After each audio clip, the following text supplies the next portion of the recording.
پھر دیکھیے کہ اللہ نے انسان کا رزق اپنے ذمے لیا. فرمایا وَفِي السَّمَاءِ رِزْقُكُمْ، تمہارا رزق آسمانوں میں ہے. دوسری جگہ فرمایا وَإِن مِّن شَيْءٍ إِلَّا عِندَنَا خَزَائِنُ، جو کوئی بھی چیز ہے ہمارے پاس اس کے خزانے ہیں. وَمَا نُنَزِّلُهُ إِلَّا بِقَدْرٍ مَّعْلُومٍ، ہم اس کو معلوم اندازے کے مطابق اتارتے ہیں. فرمایا وَمَا مِن دَابَّةٍ فِي الْأَرْضِ إِلَّا عَلَى اللَّهِ رِزْقُهَا، زمین میں جو بھی کوئی جاندار ہے اس کا رزق ہمارے ذمے ہے. اب جب رزق اللہ نے ذمے لے لیا تو دیکھیے ہمیں کتنی بڑی تسلی ہو گئی. اس لیے حدیث پاک میں آتا ہے کہ رزق بھی انسان کو تلاش کرتا ہے، موت بھی انسان کو تلاش کرتی ہے. فرق یہ ہے کہ رزق پہلے پہنچتا ہے، موت اس کے بعد پہنچتی ہے. اگر کسی پہاڑ کے نیچے پانی کا ایک قطرہ ہو جسے کسی بندے نے پینا ہے تو جب تک وہ بندہ پی نہ لے اس وقت تک اس کو موت نہیں آ سکتی. پھر ہر کوئی مطلب کا پیار کرتا ہے. کہنے والوں نے کہا دنیا مطلب دی او یار، ہر محبت کے پیچھے آپ کو غرض نظر آئے گی. مثال کے طور پہ ماں باپ کو اولاد سے محبت ہوتی ہے، اس میں بھی غرض. ماں باپ کی یہ غرض ہوتی ہے کہ ہمارے بچے اچھے بنیں گے، سیٹل ہو جائیں گے، ہمارے بڑھاپے کا سہارا بنیں گے، ہماری عزت کا سبب بنیں گے. اولاد کے دل میں یہ ہوتی ہے طلب کہ ماں باپ خرچ کریں گے، پڑھائیں گے تو ہم اچھے انسان بن سکیں گے. تو دونوں طرف طلب ہے. میاں اور بیوی دونوں کو ایک دوسرے کی ضرورت ہے. بیوی خاوند کی ضرورت ہے، خاوند بیوی کی ضرورت ہے. استاد اور شاگرد کو دیکھ لیجئے. استاد پڑھاتا ہے کہ اس کے بدلے مجھے کچھ ماہانہ ملے گا، شاگرد پڑھتا ہے کہ استاد کے پڑھانے سے میرے گریڈ اچھے آ جائیں گے. تو ہر جگہ آپ کو کوئی نہ کوئی مطلب نظر آئے گا. حتیٰ کہ پیر مرید کا تعلق بھی مطلب کا تعلق ہے. وہ کیسے؟ مرید کا مطلب یہ ہوتا ہے کہ میری تربیت ہو، میں اچھا انسان بن سکوں، اور شیخ کی یہ نیت ہوتی ہے کہ اگر یہ اچھا انسان بن گیا اللہ مجھ سے راضی ہو جائیں گے. تو مطلب تو ہے، چاہے دنیا کا ہو چاہے دین کا ہو. تو ہر محبت کے پیچھے آپ کو کوئی مطلب نظر آئے گا. کائنات میں ایک محبت ایسی ہے جس کے پیچھے کوئی مطلب نہیں، کوئی غرض نہیں. وہ بے غرض محبت ہے، اور وہ محبت اللہ کو اپنے بندوں کے ساتھ ہے. ساری دنیا کے لوگ صدیق اکبر رضی اللہ تعالیٰ عنہ جیسے بن جائیں اللہ کی شان میں کوئی اضافہ نہیں ہوتا. ساری دنیا کے لوگ فرعون کی طرح بدبخت بن جائیں اللہ کی شان میں کوئی کمی نہیں آتی. اللہ کی عبادت کے لیے فرشتے بہت ہیں. پھر اللہ بندوں سے جو پیار کرتے ہیں وہ کس لیے؟ کہ اللہ تعالیٰ کو اپنے بندوں سے محبت ہے. حدیث قدسی ہے، فرمایا اے میرے بندے کل یریدک لنفسہ وانا اریدک لک، ہر کوئی تجھ سے اپنے لیے محبت کرتا ہے، میں تجھ سے تیرے لیے محبت کرتا ہوں. تو اللہ تعالیٰ کی محبت بے غرض ہے. اس لیے اللہ تعالیٰ چاہتے ہیں کہ میرا بندہ میرے پاس رہے، میرے ساتھ رہے، مجھ سے دور نہ جائے. اب انسان گناہ کرتا ہے شیطان کے بہکانے پر، اور گناہ انسان کو اللہ سے دور کرتے ہیں.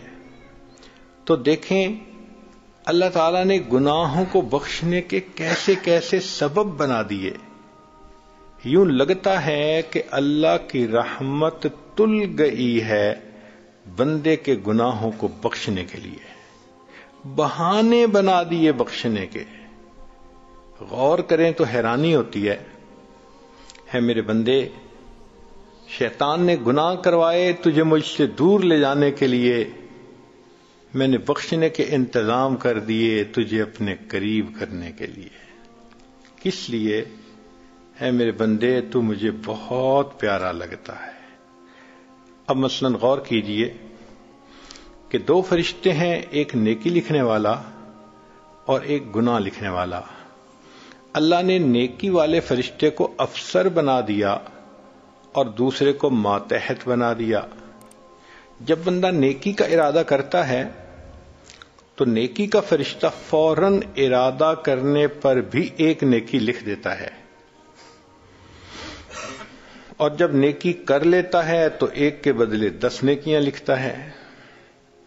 لیکن گناہ والا فرشتہ، اگر کوئی بندہ گناہ کا ارادہ کرے تو وہ گناہ نہیں لکھ سکتا، اس کو اپنے افسر سے اجازت لینی پڑتی ہے، NOC لینا پڑتا ہے۔ تو وہ پوچھتا ہے اس نے تو گناہ کا پکا ارادہ کر لیا، کیا میں گناہ لکھ لوں؟ تو وہ کہتا ہے کہ نہیں، جب تک کر نہ لے تم کیسے لکھ سکتے ہو؟ اب بندے نے فرض کرو گناہ کر لیا، وہ فرشتہ دوبارہ پوچھتا ہے اب تو کر لیا، اب میں لکھ لوں؟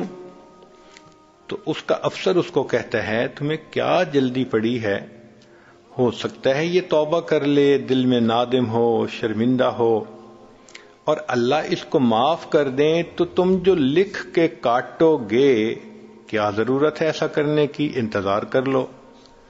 چنانچہ کئی پہر تک وہ انتظار کرواتا ہے۔ اگر اس دوران انسان اس گناہ پر نادم ہو تو فرمایا الندم توبۃ، دل میں نادم ہونا گناہ پر یہ توبہ ہوا کرتی ہے۔ اللہ دل کی ندامت کر گناہ کو معاف فرما دیتے ہیں۔ فرض کرو کہ اس نے احساس ہی نہ کیا اور گناہ لکھ دیا گیا، پھر اس نے دوسرا گناہ کر لیا، پھر تیسرا کر لیا، حتیٰ کہ اس بندے نے 5 گناہ کر لیے۔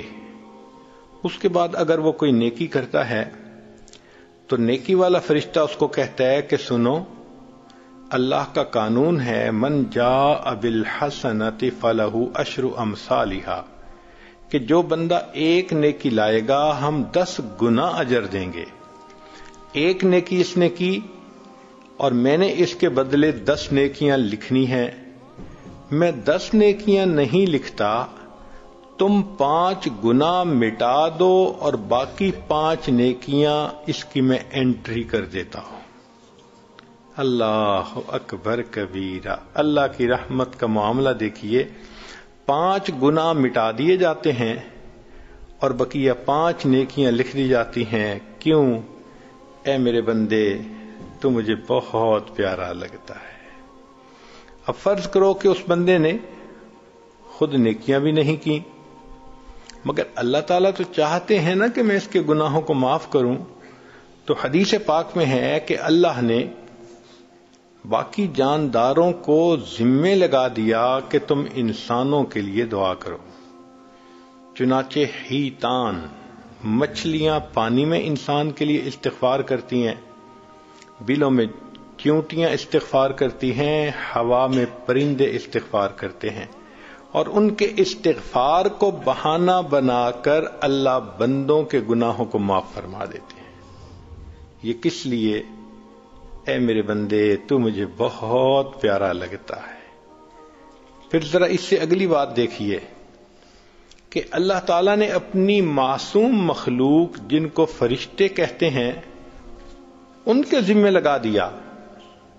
چنانچہ قرآن مجید کی آیت ہے کہ اللہ کے فرشتے وَيَسْتَغْفِرُونَ لِمَنْ فِي الْأَرْضِ، جو زمین میں انسان ہیں ان کے لیے فرشتے استغفار کرتے ہیں۔ اگر ایک ولی کے استغفار کی اللہ کے ہاں اتنی قیمت ہے تو فرشتے تو معصوم ہیں، سوچئے ان کے استغفار کی کتنی قیمت ہوگی۔ اللہ اس کو بہانہ بنا کر بندوں کے گناہوں کو معاف فرما دیتے ہیں۔ یہ کس لیے کیا؟